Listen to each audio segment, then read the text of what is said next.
ಭೀತಿಯಿಂದ ದದ್ದಲ್ ನಾಪತ್ತೆ, ಯಾವ ಕ್ಷಣದಲ್ಲಾದರೂ ಇಡಿ ವಶಕ್ಕೆ ಸಂಭವ. ನಿವಾಸ ಕಚೇರಿ ಸ್ವಗ್ರಾಮದಲ್ಲಿ ಸುಳಿವಿಲ್ಲದೆ ಕಣ್ಮರೆ.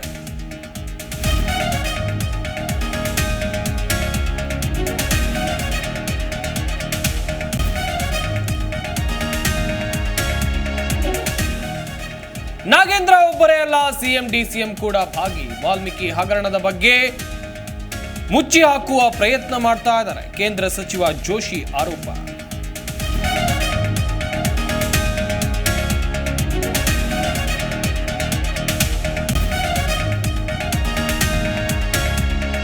ಗೃಹ ಪ್ರವೇಶದ ದಿನವೇ ಇಡಿ ದಾಳಿ, ಕಾರ್ತಿಕ್ಗೆ ಸಂಬಂಧಿಸಿದ 4 ಕೋಟಿ ರೂಪಾಯಿ ರಹಸ್ಯ ಬಯಲು. ರಾಯಚೂರಿನಲ್ಲಿ ಇಡಿ ದಾಖಲೆ ವಶಕ್ಕೆ ನೋಟಿಸ್ ಜಾರಿ.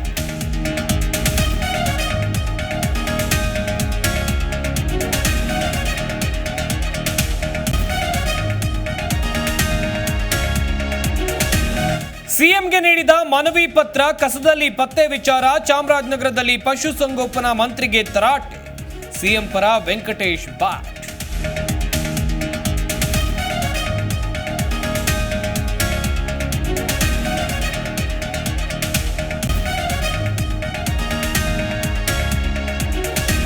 ಚಾಂಪಿಯನ್ಶಿಪ್ ಆಫ್ ಲೆಜೆಂಡ್ಸ್ ಮೇಲೆ ಇಂಡಿಯಾ ಕಣ್ಣು. India versus Pakistan final part. ಬರ್ಮಿಂಗ್ ಹ್ಯಾಮ್ನಲ್ಲಿ ಇಂಡೋ ಪಾಕ್